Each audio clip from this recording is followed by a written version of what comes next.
Hello students, इस video session में हम सीखेंगे कि किसी एक पॉइंट पे मल्टीपल चार्जेस के कारण अगर टोटल इलेक्ट्रिक फील्ड कैलकुलेट करना हो तो वो कैसे किया जाता है। तो इस कैलकुलेशन को हम करेंगे प्रिंसिपल ऑफ सुपरपोजिशन की मदद से। इस प्रिंसिपल के अकॉर्डिंग क्या होता है कि हम सबसे पहले इंडिविजुअल चार्जेस के कारण उस पर्टिकुलर पॉइंट पे कितना इलेक्ट्रिक फील्ड होगा वो कैलकुलेट करेंगे। और इस कैलकुलेशन में हमें ध्यान क्या रखना है कि जब हम पहले चार्ज का फील्ड वहां पे कैलकुलेट करेंगे तो उस समय बाकी चार्जेस के प्रेजेंस को इग्नोर कर देंगे। उसी तरह जब हम दूसरे चार्ज का इलेक्ट्रिक फील्ड उस पॉइंट पे कैलकुलेट करेंगे तो उस समय फिर से बाकी चार्जेस का प्रेजेंस हम इग्नोर कर देते हैं। फिर जब हम तीसरे चार्ज के लिए फील्ड कैलकुलेट करेंगे तो हम इसी तरह बाकी चार्जेस के प्रेजेंस को हम इग्नोर कर देते हैं, ठीक है। और फिर इस तरह से जो इंडिविजुअल चार्जेस के कारण इलेक्ट्रिक फील्ड मिलते हैं उनको हम वेक्टर फॉर्म में ऐड कर देते हैं। उन सभी इलेक्ट्रिक फील्ड्स का हम वेक्टर एडिशन करते हैं, जिसका further calculation parallelogram law of vector addition की मदद से किया जाता है, ठीक है। तो इस टॉपिक को पढ़ने से पहले एक छोटा सा चीज रिकॉल कर लें कि किसी पॉइंट चार्ज का किसी पॉइंट पे कितना इलेक्ट्रिक फील्ड होता है। तो इस पॉइंट P का मान लेते हैं इस चार्ज के रिस्पेक्ट में जो पोजीशन वेक्टर है वो है कितना, वो है r वेक्टर। तो इस पोजीशन वेक्टर का जो भी मैग्नीट्यूड होगा वो क्या होगा, वो इस पॉइंट का दूरी बताएगा, डिस्टेंस बताएगा इस चार्ज से, जिसका इलेक्ट्रिक फील्ड हमको यहाँ पे कैलकुलेट करना है, ठीक है। तो हम ऑलरेडी डिस्कस कर चुके हैं कि इलेक्ट्रिक फील्ड का फॉर्मूला इस पॉइंट चार्ज का क्या होगा P पॉइंट पे, वो होगा KQ/R² होगा, ठीक है।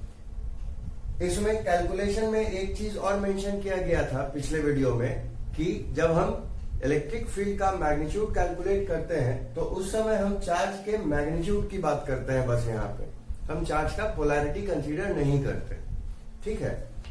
प्रॉपर्टीज ऑफ फील्ड लाइन जब हमने पढ़ा था तो वहां पे इलेक्ट्रिक फील्ड्स के डायरेक्शन के बारे में हमने पढ़ा कि पॉजिटिव चार्जेस के कारण जो फील्ड होगा वो क्या होगा, अवे फ्रॉम चार्ज होगा, और जो नेगेटिव चार्ज का इलेक्ट्रिक फील्ड होगा वो टुवर्ड्स चार्ज होता है ना। मतलब यहां अगर ये चार्ज पॉजिटिव है तो इसका जो इलेक्ट्रिक फील्ड होगा P पॉइंट पे वो अवे फ्रॉम चार्ज होगा, मतलब R वेक्टर के ही एलोंग डायरेक्शन में होगा, है ना।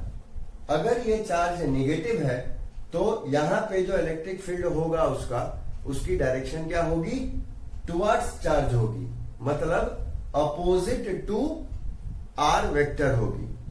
क्लियर है ये बात। तो देखिए इसी चीज को हम यहाँ पे डायरेक्शन असाइन करने के लिए यूज कर लेंगे। तो अगर Q हमारा पॉजिटिव है तो ये इलेक्ट्रिक फील्ड क्या है, इस R वेक्टर के ही एलोंग है। तो वो डायरेक्शन असाइन करने के लिए हम क्या करेंगे, R कैप यूनिट वेक्टर से मल्टीप्लाई कर देंगे। और अगर ये चार्ज नेगेटिव होता तो यहां पे फील्ड की डायरेक्शन क्या होती, टुवर्ड्स चार्ज होती, मतलब opposite to direction of R vector होती।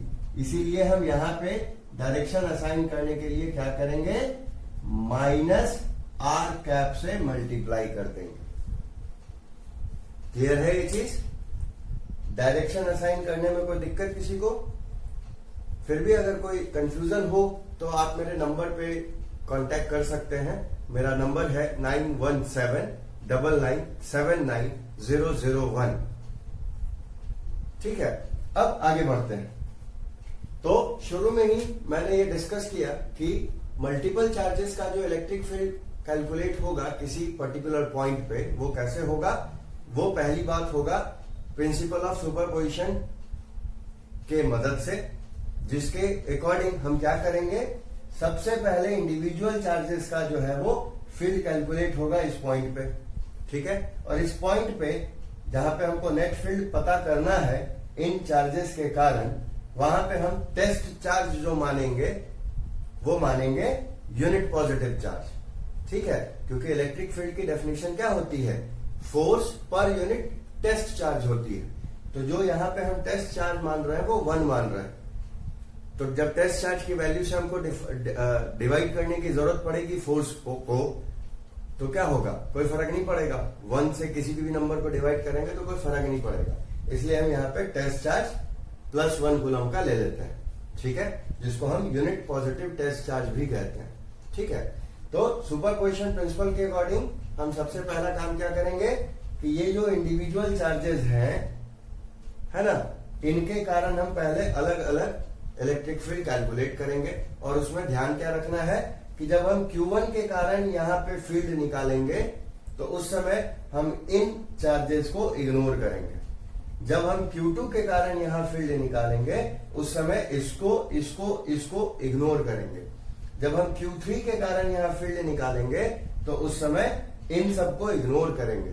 और जब हम Qn के कारण फील्ड निकालेंगे तो इन सभी चार्जेस को इग्नोर किया जाएगा, ठीक है।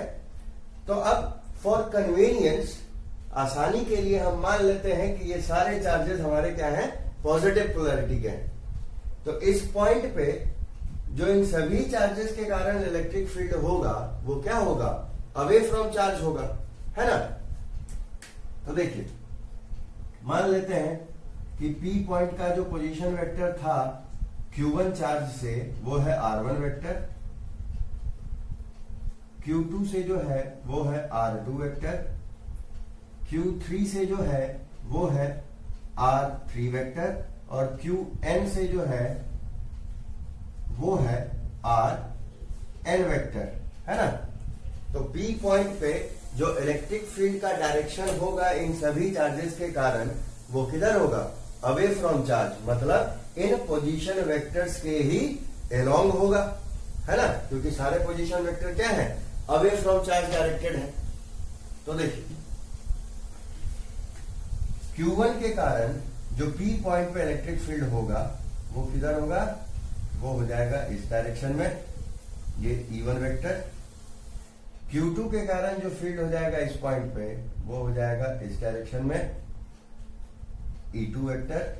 Q3 के कारण जो यहाँ पे फील्ड होगा वो होगा इस डायरेक्शन में, वो हो गया E3 वेक्टर। और Qn के कारण जो इस पॉइंट पे होगा इलेक्ट्रिक फील्ड वो होगा इस तरफ कहीं, तो ये हो गया En वेक्टर, है ना। तो इस तरह हम इंडिविजुअल चार्ज का यहाँ पे इलेक्ट्रिक फील्ड कैलकुलेट कर लेते हैं, ठीक है। और फिर क्या करेंगे, नेट फील्ड निकालने के लिए क्या करना होगा, सभी इंडिविजुअल चार्जेस का जो फील्ड है P पॉइंट पे उसका वेक्टर सम कर देना है, ठीक है।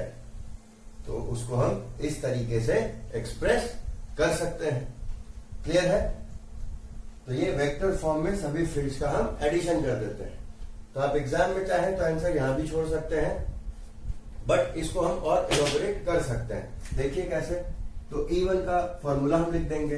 तो चूंकि यहां वेक्टर साइन इन्वॉल्व करा रहे हैं तो हम इस तरीके को इस्तेमाल करेंगे। तो अब चूंकि सारे चार्जेस पॉजिटिव ही हमने कन्वीनियंस के लिए मान रखा है तो हमको सभी में जो इलेक्ट्रिक फील्ड के मैग्नीट्यूड को मल्टीप्लाई करना है वो किस यूनिट वेक्टर से करना होगा, स्वाभाविक है R1 cap, R2 cap, R3 cap या Rn कैप से मल्टीप्लाई करना होगा। अगर चार्जेस निगेटिव होते तो -R1 कैप होता या -R2 कैप होता या -R3 कैप होता, है ना। तो देखिए E1 का क्या हो जाएगा वैल्यू, ये हो जाएगा K Q1 बाई डिस्टेंस का स्क्वायर, मतलब जो R1 पोजीशन वेक्टर था उसके मैग्नीट्यूड का स्क्वायर, इसलिए R1 का स्क्वायर कर दिया।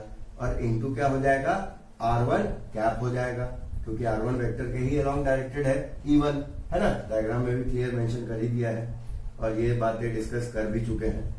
E2 की वैल्यू क्या हो जाएगी, K Q2 बाई R2 का स्क्वायर, मतलब डिस्टेंस का स्क्वायर, और इनटू में R2 कैप हो जाएगा, फिर K Q3 बाई R3 का स्क्वायर और फिर R3 कैप हो जाएगा, है ना। और dot dot dot K Qn by Rn का स्क्वायर और Rn कैप हो गया, है ना। इसमें कोई दिक्कत। अब है कि देखिए यहाँ सेम क्या है, इसमें सब में 1 1 है, यहाँ सब में 2 2 है, यहाँ सब में 3 3 है, यहाँ सब में n n है, मतलब Q R और यहाँ R कैप, सब पे जो नंबर है वो सेम है ना। तो यहाँ हम इनको समेशन ऑफ सीरीज में कन्वर्ट करके लिख सकते हैं। तो इसको क्या लिख सकते हैं, आप चाहें तो k को कॉमन निकालना है तो कॉमन निकाल लें, तो हम इसको लिख सकते हैं k जो है वो बाहर आ जाएगा, समेशन ऑफ सीरीज का साइन आ जाएगा और यहां हम क्यू आई लिखेंगे, आर आई का स्क्वायर लिखेंगे और आर आई कैप से मल्टीप्लाई करेंगे और यहाँ आई की रेंज पुट कर देंगे जो कि क्या है 1 से लेके n तक है, तो 1 से लेके n हो गया। तो इसको आप लास्ट आंसर थ्योरी आंसर में कर सकते हैं। क्लियर है?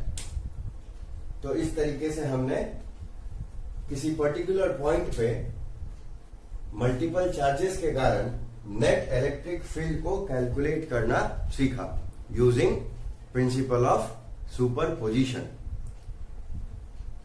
अब इस इक्वेशन का जो आगे सॉल्यूशन होगा वो होगा parallelogram law of vector addition की मदद से, जो जब आप न्यूमेरिकल्स करेंगे तो उसमें आपको ये प्रोसेस और ज्यादा क्लियर हो जाएगी। ठीक है? तो इस पूरे टॉपिक में अगर आपको कोई डाउट होता है तो आप मुझे मेरे व्हाट्सएप नंबर 9179979001 पे कांटेक्ट करें